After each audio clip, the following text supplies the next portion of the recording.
What's going on, guys? This is Kaishara. Welcome back. So we are back with another video. On this video, we're going to cover the OCG Metagame report and decklist reviews for the past week. We have April 1 to April 9. So a week long and a half tournament results and data that we're going to cover here, and especially this will be very enticing because this is for the new format of April.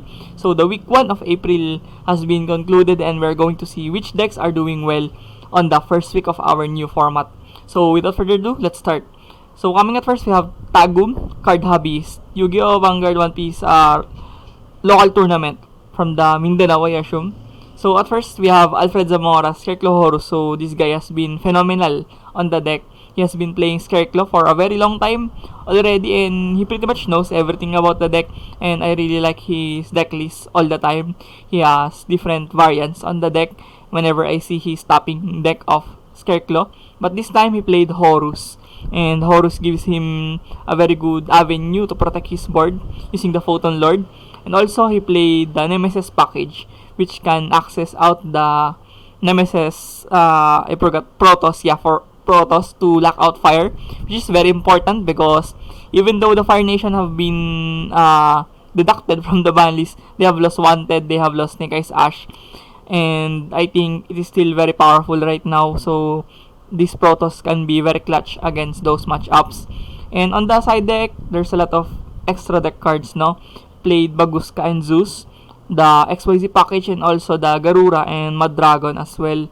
So yeah, moving on, we have John Baldwin, Shagol, Supreme King, Melodious. So this deck have been performing really well on Japanese local metagame, and I have pretty much seen all of those topping lists of this deck, and there's a lot of crazy videos on the YouTube that are expressing the combo lines and also the in-depth analysis of this deck. And I think this is a very powerful deck. It is very strong. Turn 1, it sets up a very powerful board and also very consistent as well. Plays a lot of one card combos like the Dragon Shrine, and also it has rooms for utility cards and hand traps like Imperm, and even Nibiru has space on his deck, and also talent, very important. And yeah, pretty much the usual build, except for the fact that he played the Spellcaster Village on the main deck. This is very bold because I don't know if he can play around this card on the following turns, and I think this is very courageous from him. This can definitely stun most of the meta decks right now. And on the side deck, he only played 13 cards, which is very surprising, but he's still top on the tournament. And yeah, moving on, we have a casual weekly tournament from AW, Twins Board Game Cafe from Indonesia, I assume. And yeah, moving on, we have first place Fire King. So this is the post-April ban list Fire King, which only have 1 Wanted and 2 Snake Eyes Ash, but I think the deck is still very strong. We cannot deny the fact that this deck is very consistent, very resilient as well, and has a very powerful ceiling. And yeah, the list is pretty much standard. Plays triple summon limit on the side deck. Maybe this is his go-to card when going first, aside from the Anti-Spell and Solemn Strike, which are popular as well right now. And also, this is Spell Deflector. I forgot the name of the card on the right of Summon Limit.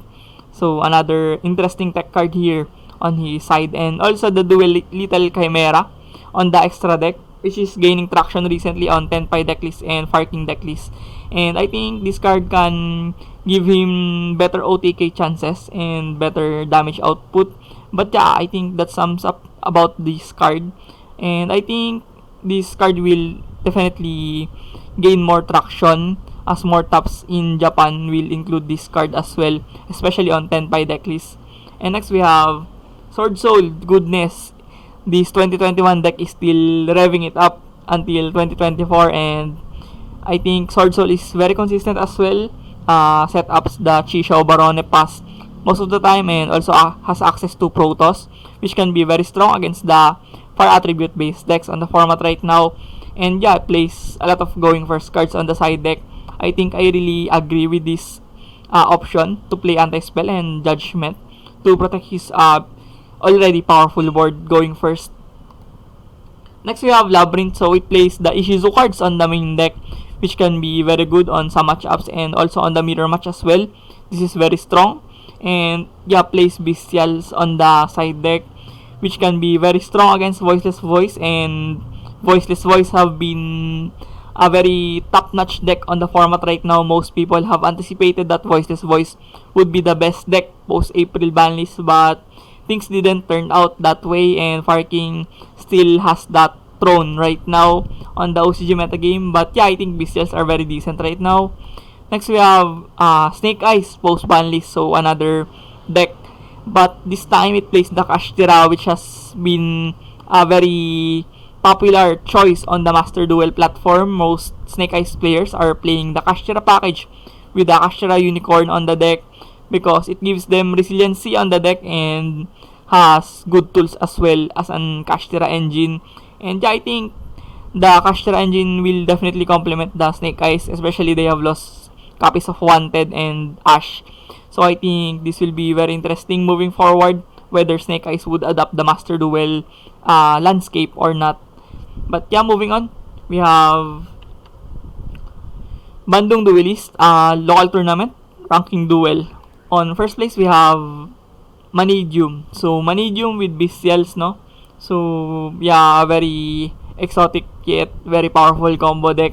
Most people would play the Manidium on just the standard without the Bestials, but this time it plays Bestials, which can be good extenders for them and have a very powerful matchup against Voiceless Voice, which are very popular as well right now. And yeah, on the side deck plays a lot of going second cards. We have the Droplet, Nibiru, and Evenly Match. So I think his approach is correct because the Manidium tends to struggle going second, even though the deck has a lot of lines and combo pieces. I think it can struggle, especially if it faces a lot of negations on the opposing side. Next we have Trap Tricks. Wow. So it has more hand traps on the deck and plays Parallel Exceed. So this card can be an easy access towards the rank 4 shenanigans of the deck. And also Nibiru, Maxi, and the standard Imperm, which are very good on the Trap Tricks. I really wonder why he played 2 copies of Ash Blossom. Maybe he is not afraid of the Cockroach or the Maxi. But yeah, overall pretty solid list from Verdian. Next we have Alel Snake Eyes. So this time it plays the Synchron package on the deck. It plays the Barone, the Formula Synchron, and the Savage on the extra deck, which can give him a boost to protect his board.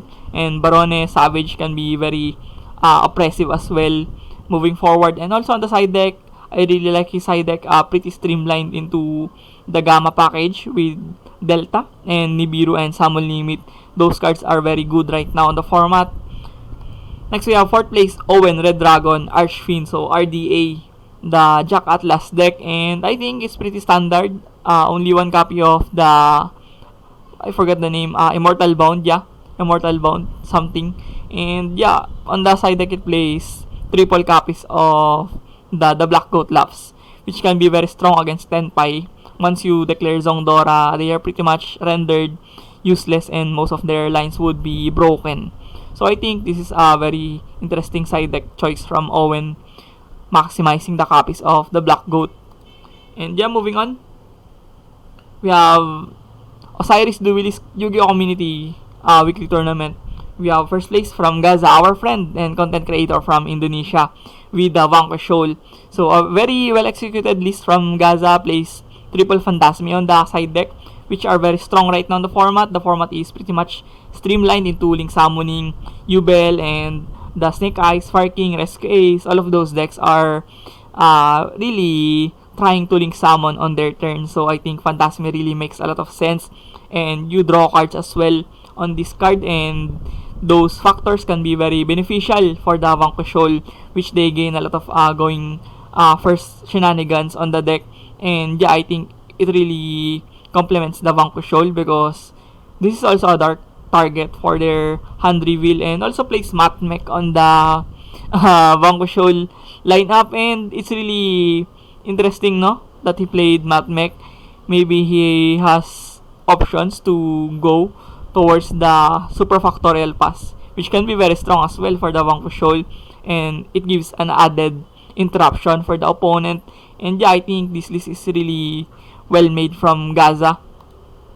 Next we have Marvin Labyrinth. So yeah, it plays triple Nibiru on the main deck. It doesn't play Ash Blossom, no.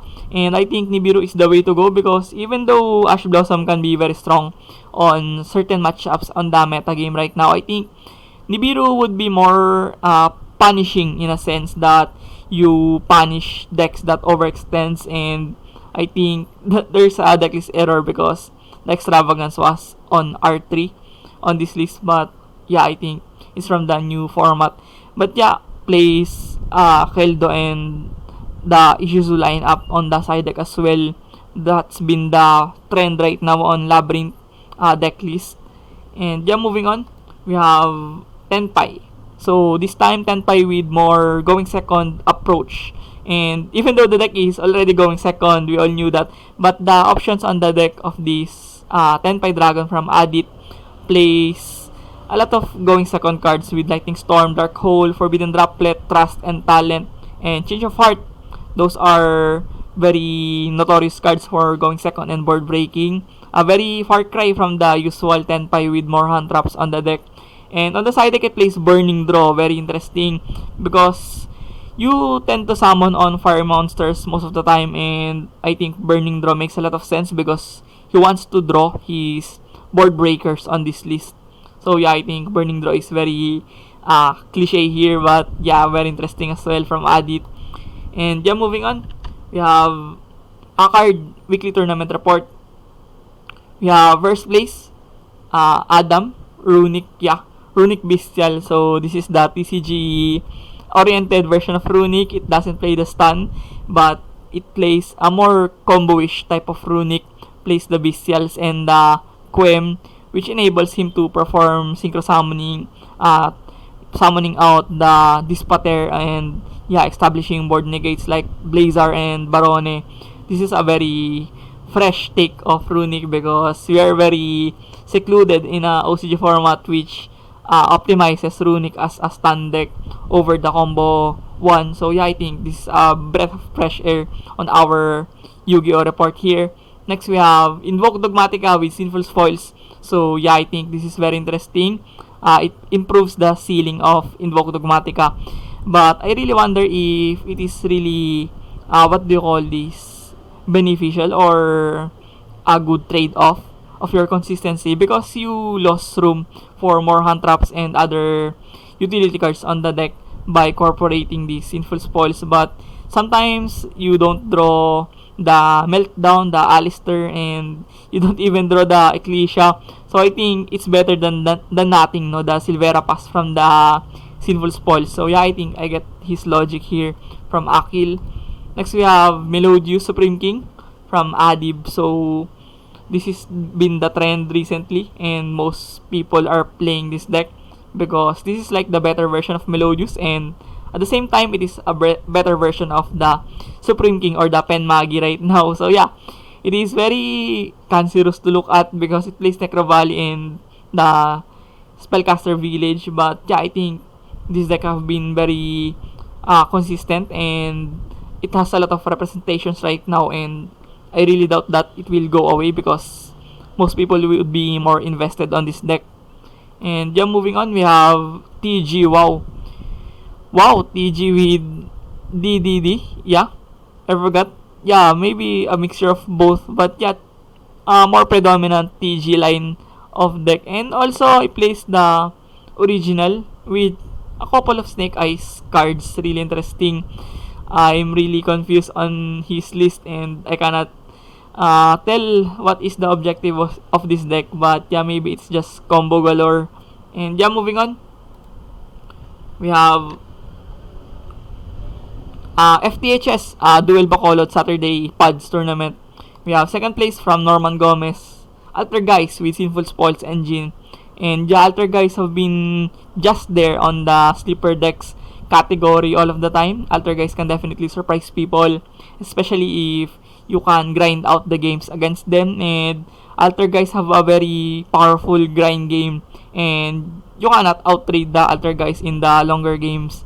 And I think that's the bread and butter of this deck. is just to stall out the games and win the games on the later stages. Next we have wow, Pranked Sprite from Kirk Ubas. So yeah, very interesting. It plays the EMP on the main deck with a lot of hand traps, Ghost Bell, Lancea, Nibiru, and even plays Droplet and Talent, which are two of the most important cards right now in the format, I would say, because Droplet is very good against the Voiceless Voice, and Ubel as well. You need to be prepared against Ubel. You play Talent and Droplet just to answer the Ubel, to be honest, and it's a very hard matchup if you don't have the outs towards the Ubel.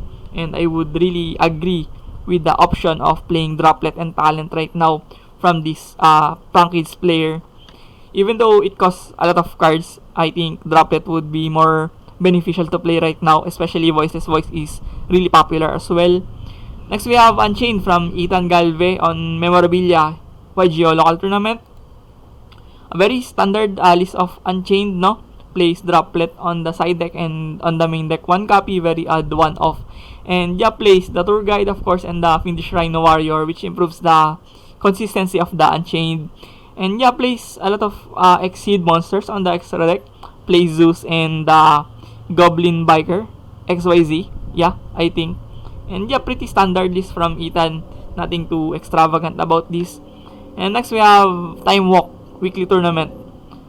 On first place here, I think it's yeah, Voiceless Voice is the place. First place. We have Voiceless Voice plays to extravagance now because it barely lost consistency because the Voiceless Voice have lost one copy of extravagance. But yeah, I think it didn't really affected them. The deck is still consistent. I think the more correct way to hit the Voiceless Voice was to limit the Diviner because it is very strong for the Voiceless Voice, and yeah, it's a one card combo, of course. And yeah, on the side deck, play Super Poly, which are very strong on the format right now, can definitely surprise Tenpai. And yeah, the summon limit ender can be only one. And Goes and Match are just here to floodgate the opponent. And yeah, very interesting playing Goes and Match right now, no? And next we have Snake Eyes, Fire King. Yeah, standard version, nothing too extravagant. Plays the Barrier on the side deck. He opted this card over Anti-Spell and Summon Limit because it has better range against Tenpai, which are very annoying to play against. Next we have Ritual Beast and plays the Fissure or Crack on the main deck, which are very strong as well against the Fire Nation, the Snake Eyes, and Fire King. And yeah, plays triple Anti-Spell, which can definitely help boost his going first capacity on this deck and protects his board as well. And next, last but not the least on this Time Walk, we have Fluandris, standard version of Fluandris. Yes, just the standard version of Fluandris. Plays double Ryza on the deck, and yeah, Avian, I think it plays Avian. And yeah, I'm not really sure if he does play Avian, no? Maybe it's Maxi. Yeah, I think it's Maxi. So yeah, he doesn't play Avian. Oh, he plays Avian just beside Empen. So only one copy of Tokan ends 3 on the main deck. And yeah, moving on. We have Orders to the Willis in Albay. Local tournament, we have Jomar first runner-up. Oh, so we have the champion. Yeah, champion decklist of Stephen Tenpai. So plays Necro Valley on the main deck and bunch of hand traps, Ghost Bell, Ghost Ogre, Veilers, Ash, and all of those popular hand traps on the main deck. It is just a hand trap deck with OTK engine, to be honest. And next we have Jomar Voiceless Voice. So yeah, standard list of Voiceless Voice. Just the same exact amount of the cards here. And next we have Patrick Rescue Ace. So this is Patrick Burton. I think he got the top 4 recently on the Battle Nexus event. So congrats to him. And yeah, this plays 3 talent. Oh, 3 droplet and 2 talent on the main deck over something like Veiler, no, or Imperm.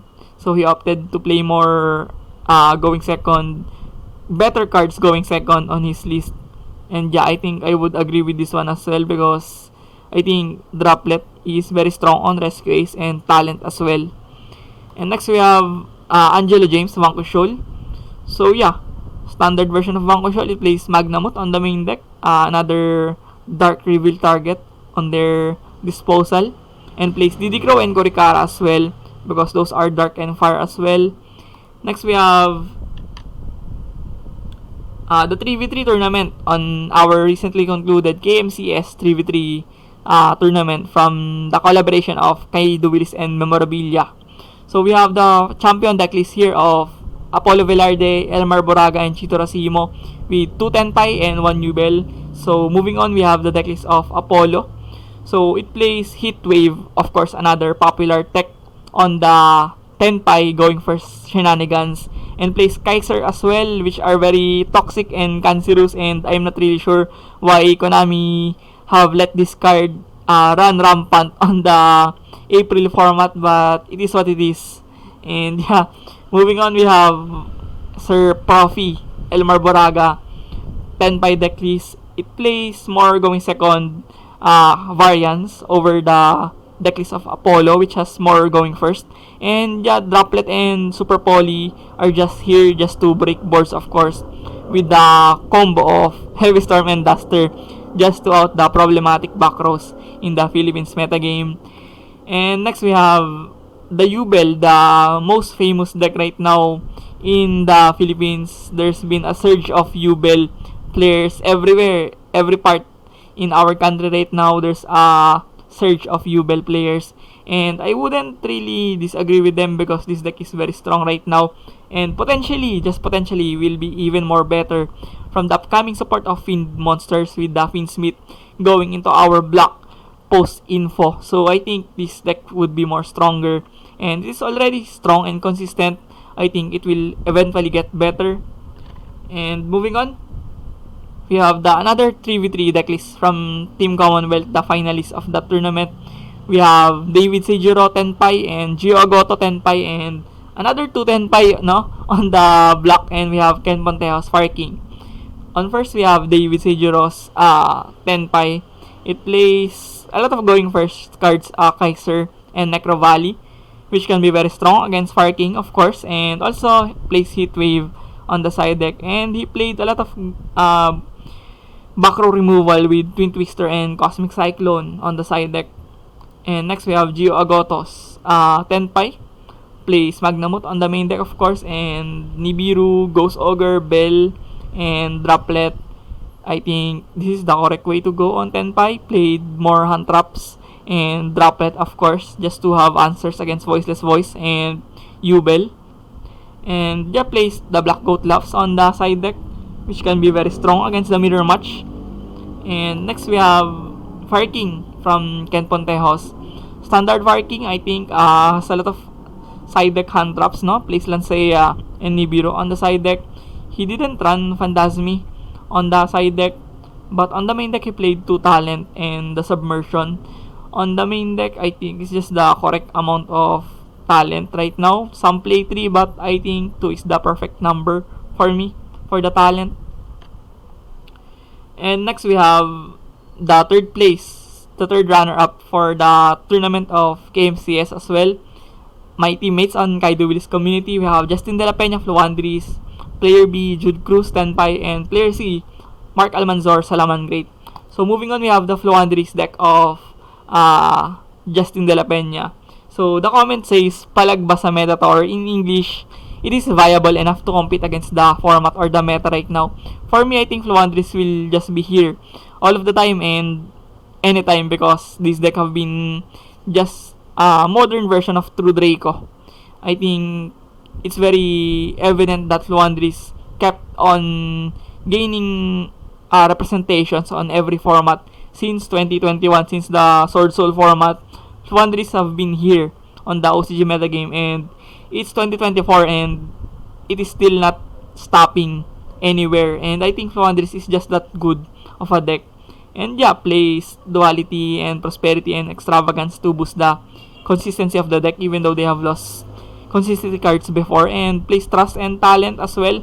And this is more like a TCG approach on the Fluandris. Doesn't play Ash Blossom and Imperms. Plays Trust, Talent, and evenly Dark Ruler those Trust targets on the main deck. And on the side deck, plays a lot of going first cards, the Barrier, which can be very strong against Tenpai, and the Feather Storm, of course, another broken card for the Fluanderies. Next, we have Tenpai from Jude. So, plays Mourner, no? A very different approach from the previous Tenpai that we have seen. Plays Mourner, but for him, I have asked him if the Mourner performed on the tournament, and he said it didn't really came out on that tournament, and he regretted playing Mourner on his main deck. And next, we have Mark Almanzor with Salamangreat. And this is like the FTK version of Salamangreat according to him.